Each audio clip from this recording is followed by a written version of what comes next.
اعوذ باللہ من الشیطان الرجیم بسم اللہ الرحمن الرحیم اللہم صلی علی محمد وعلی محمد وعجل فرجہم۔ دوستان عزیز، ہماری گفتگو چل رہی تھی نظریہ مہدویت اور امام مہدی علیہ السلام میں، اور جہاں ہم پہنچے تھے اس میں نے پہلے عرض کیا تھا کہ امام مہدی علیہ السلام کی ولادت باسعادت جو ہے وہ 255 ہجری قمری میں ہوئی، اور اس کے بعد یہ خوشخبری جو پہلے سے سنائی تھی رسول خدا صلی اللہ علیہ وسلم نے جناب سیدہ کو کہ جس طریقے سے امام حسن اور امام حسین علیہ السلام افتخار ہیں اس امت کا جو کسی امت کو بھی نصیب نہ ہوا، فرمایا منا سبتا هذه الامہ وہما ابنا کا۔ جناب سیدہ فاطمہ زہرا سلام اللہ علیہ کو فرماتے ہیں رسول خدا صلی اللہ علیہ وسلم کہ یہ جناب امام حسن اور امام حسین علیہ السلام یہ اس امت کا افتخار ہیں، اور یہ دونوں تمہارے بیٹے ہیں، جس طریقے سے وَمِنَّا مَهْدِيُ هَذِهِ الْأُمَّةِ، جس طریقے سے مہدی جو علیہ السلام جو ہیں وہ بھی اسی امت کا افتخار ہیں۔ خاتم الاوصیاء امام مہدی علیہ السلام جو ہے کسی امت کو افتخار نصیب نہ ہوا جو کہ نائب محمد مصطفیٰ صلی اللہ علیہ وسلم ہیں، جناب سیدہ سلام اللہ علیہ السلام کے فرزند اور اس امت کا افتخار۔ تو جیسا کہ میں نے پہلے عرض کیا تھا کہ کوئی بھی کم از کم اسلامی فرقہ جو ہے وہ ضرورت وجود مہدی علیہ السلام کا انکاری نہیں ہے، الا چند شخصیات کے جیسے ابن خلدون ہو گئے، یا مثلا بعد میں مودودی صاحب آ گئے تو انہوں نے ان کا وہ اس معنی میں امام ہونے کا انکار کیا ہے۔ ابن خلدون نے کہا کہ شاذ مثلا روایات و حدیث ہیں، اور انہوں نے کہا کہ نہیں وہ مجدد دین ہوں گے۔ تو بہرحال مہدی علیہ السلام کی ضرورت سے، نظریہ مہدویت سے کوئی بھی اسلامی فرقہ انکار نہیں کرتا۔ ہاں جو اختلاف ہے وہ ان کے نسب اور شجرہ مبارکہ جو ہے اس میں بعد میں اختلاف کیا ہے، اور بہت زیادہ جو روایات مثلا جو خود وارد ہوئی ہیں ائمہ اہل بیت علیہ السلام کی طرف سے، تو اس میں تو واضح ہے کہ امام مہدی علیہ السلام جو ہیں وہ شجرہ طیبہ آل محمد صلی اللہ علیہ وسلم اور امام حسین علیہ السلام بن علی علیہ السلام کے جو ہے نام فرزند ہوں گے۔ اچھا، یہ صفحہ کہ شیعہ کا عقیدہ بھی نہیں ہے، اہل سنت میں بھی کتابوں میں نقل ہوا اور ان کے علماء بھی قائل رہے ہیں اور ہیں، لیکن اکثریت ان میں سے کہتے ہیں کہ پیدا ہوں گے۔ لیکن ابتدا میں نظریہ واضح تھا، اور میں ایک یہاں پہ حوالہ پیش کرتا ہوں کہ دانشمند اسلام جناب علامہ شعرانی جو ہیں ان کی کتاب جو ہے الیواقیت والجواہر، اس میں جو ہے صفحہ 422 جو میرے پاس حوالہ ہے، باقی صفحے آگے پیچھے بھی ہو سکتے ہیں، طبعات مختلف ہوتی ہیں اگر آپ دیکھنا چاہیں تو، اس میں جو ہے نقل کرتے ہیں جناب عارف نامدار جو ہے ان کے کتاب جو ہے الفتوحات المکیہ جو ہے محی الدین ابن عربی، جو بہت زیادہ ایک اختلافی شخصیت ہیں، ان کی کتاب جو ہے جو ان کا باب ہے مثلا اشراط الساعہ، اس سے نقل کرتے ہیں۔ میں پہلے نقل کر کے پھر جو ہے اس کا تھوڑا سا حقیقت بھی بیان کروں گا کہ اختلاف کی وجہ کیا ہے اور ہمارا یہاں حوالہ لانا جو ہے کس حد تک مناسب ہے۔ بس یہ ہے کہ علامہ شعرانی کی کتاب الیواقیت الجواہر جو ہے اس کتاب میں وہ جناب محی الدین ابن عربی جو ہے ان کی کتاب الفتوحات المکیہ جو ہے ان کی جو ہے اشتراط الساعہ اس سے نقل کرتے ہیں، ایسے لکھتے ہیں، یعنی خود علامہ شعرانی اپنی کتاب میں لکھتے ہیں کہ محی الدین عربی جو ہیں ان کی عبارت جو ہے فتوحات مکیہ کے 366 نمبر باب میں وہ لکھتے ہیں کہ جان لو کہ مہدی علیہ السلام جو ہے ان کا خروج حتمی ہے۔ اس کے بعد کچھ لائنوں کے بعد لکھتے ہیں کہ وہ جو ہے اطرت رسول خدا صلی اللہ علیہ وسلم اور فرزندان فاطمہ زہرا سلام اللہ علیہ سے ہیں، اور ان کے جد جو ہے حسین ابن علی، اور وہ کن کے وہ باپ ہیں کس کے؟ حسن عسکری علیہ السلام کے، اور حسن عسکری علیہ السلام جو ہیں یہ فرزند ہیں امام علی نقی علیہ السلام کے، اور قید میں لکھتے ہیں بنون نا، اور امام علی نقی علیہ السلام فرزند ہیں امام محمد تقی علیہ السلام کے، باقاعد تا لکھا ہوا ہے، اور وہ فرزند ہیں امام علی رضا علیہ السلام کے، اور وہ امام رضا علیہ السلام فرزند ہیں امام موسیٰ کاظم علیہ السلام کے، اور امام موسیٰ کاظم علیہ السلام جو ہے وہ امام محمد باقر علیہ السلام کے، امام موسیٰ کاظم علیہ السلام جو جعفر صادق علیہ السلام کے، اور وہ امام باقر علیہ السلام کے، اور وہ جو امام زین العابدین علیہ السلام، اور امام زین العابدین علیہ السلام جو ہے وہ فرزند امام حسین علیہ السلام، اور امام حسین علیہ السلام فرزند امام علی ابن ابی طالب علیہ السلام کے۔ یہ پورا شجرہ جو ہے انہوں نے لکھا ہوا ہے، اور اس میں جو ہے ایک دقیق چیز کہ جس سے ہمارے لیے ایک بہترین جو ہے شاہد ہے کہ یعنی اتنا انہوں نے دقیق لکھا ہے، مگر یعنی اگر انہوں نے لکھا ہے نا کہ امام علی نقی علیہ السلام کے فرزند، تو ساتھ لکھا ہے نقی بانون، اور جب لکھا ہے امام تقی علیہ السلام تو لکھا ہے باتا، تاکہ خدا نہ خواستہ بعد میں کہیں پہ نقطہ حذف نہ ہو جائے نقی یا تقی کا، تو اس میں جو ہے آگے پیچھے ہونے سے بعد میں کوئی اختلاف پیدا نہ ہو، کیونکہ کتابوں میں لکھتے وقت ہو سکتا ہے نقطہ آگے پیچھے ہو جائے، تو اتنا انہوں نے دقیق لکھا کہ کسی کو کوئی شبہ جو ہے وہ باقی نہ رہے۔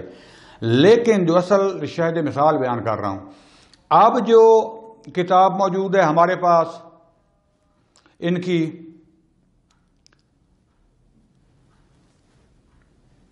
معذرت چاہتا ہوں،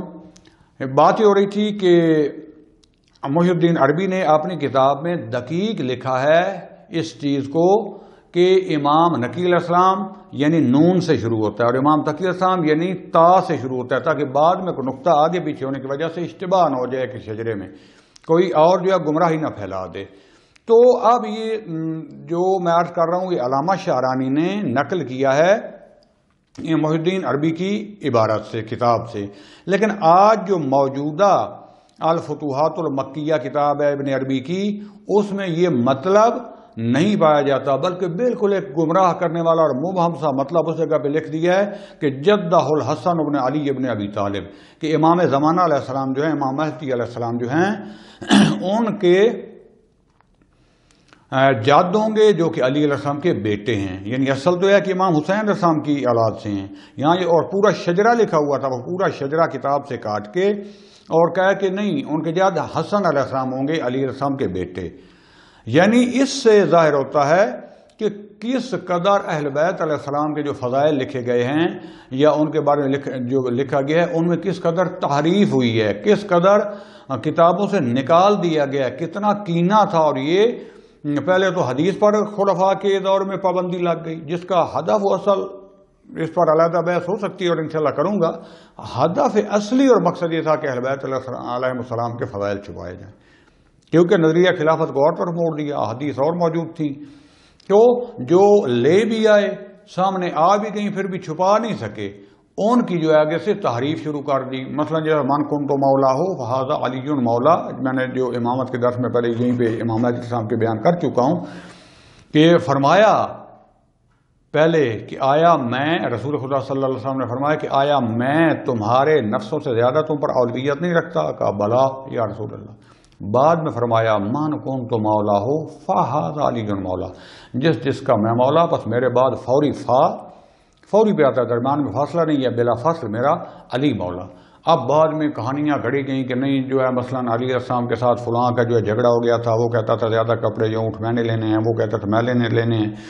حضرت علی علیہ السلام سے وہ ناراض ہو گئے، رسول خدا صلی اللہ علیہ وسلم کو خبر پہنچی تو انہوں نے جو ہے وہ سارے جو میں نے قرائن بیان کیے ہیں کہ حج پہ بیان نہیں کیا، سارا آتے ہوئے خم غدیر پر جو ہے اتنا گرمی میں آگے والوں کو پیچھے بلایا اور ان کا انتظار کیا، جو کافی آگے نکل چکے تھے، جو پیچھے بھی رہ گئے تھے ان کا انتظار کیا، آنے دے، اعلان کروایا، جب سارے اکٹھے ہو گیا خطبہ دیا اور یہ فرما کہ میرا نفس جو ہے تم سے زیادہ اولا ہے تمہاری نسبت۔ پھر فرمایا کہ جیسا میں مولا ویسا ہی آپ کا علی مولا، جس کا میں مولا اس کا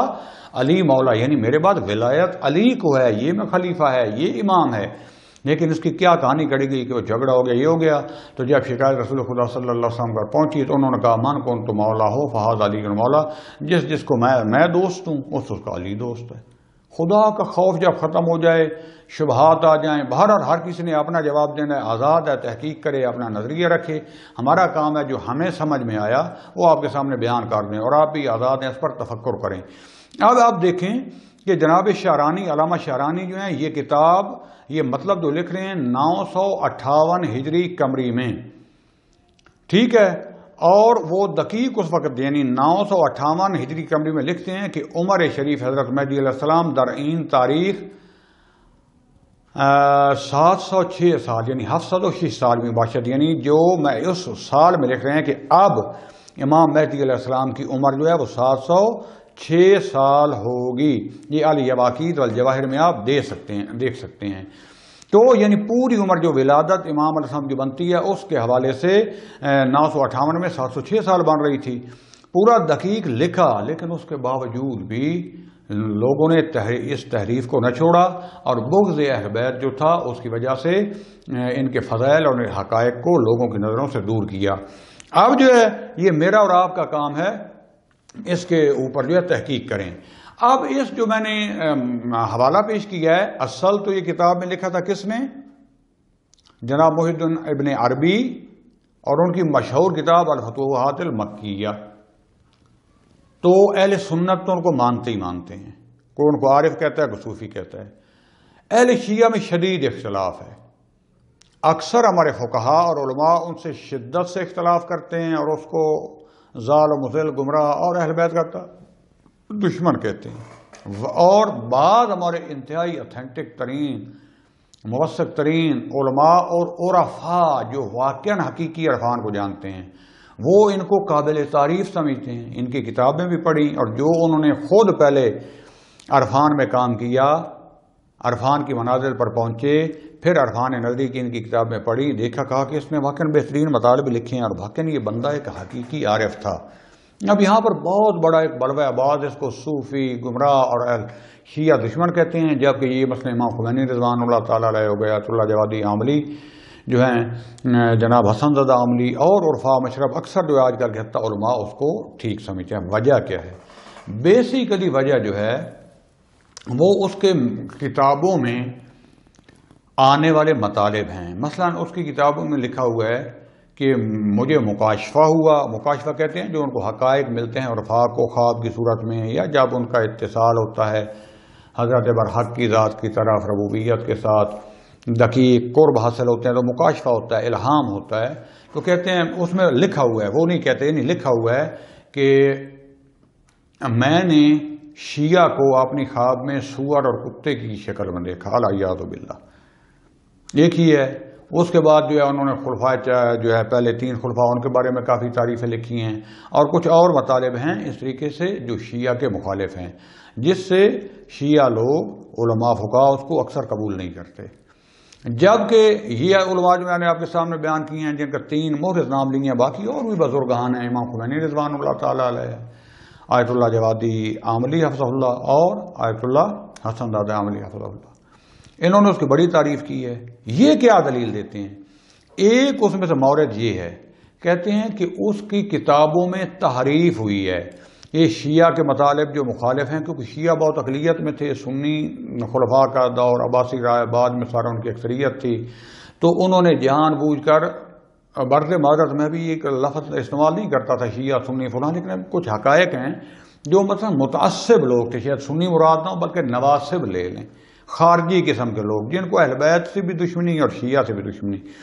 اور اہل بیت کے فضائل کو تحمل نہیں کر پاتے، کہتے کہ انہوں نے تحریف کی، اس میں یہ مطالب جان بوجھ کے داخل کیے اور کچھ مطالب نکال لیے، ورنہ ابن عربی کے جو عرفان وہ کہتے ہیں ہم نے خود عرفان کو پڑھا، یہ عملی عرفان والے لوگ ہیں، نظری کے ساتھ ساتھ عملی، انہوں نے عرفان کے مراتب طے کیے ہیں اتھینٹک، جس میں کوئی شک و شبہ نہیں ہے، آج کے دور میں پڑھے لکھے علماء جو سب جانتے ہیں۔ تو کہتے ہیں کیونکہ جو مطالب اس کی طرف نسبت دی جاتی ہے، ایسی ذہنیت رکھنے والا کبھی عرفان کی منازل پہنچ ہی نہیں سکتا، یہ مطالب لکھ ہی نہیں سکتا، کیونکہ ہم نے عرفان کی پہلے مناظر کو دیکھا ہے، پھر اس کے اوپر تطبیق کی ہے، اس کو ملایا ہے، تو اس کے مطالب ہمیں عین حقیقت نظر آئے ہیں۔ اور یہ دوسرا احتمال یہ بھی ہو سکتا ہے، کہتے ہیں کہ بعض اوقات کیونکہ وہ جہاں زندگی کر رہے تھے بغداد اور جن علاقوں میں فلاں ناسبیت کا دور تھا، شیعہ اور اہل بیت مخالف لوگ تھے جہاں جہاں بھی ہو رہے، تو کہتے ہیں ہو سکتا ہے تقیے میں بعض چیزیں انہوں نے لکھی ہوں۔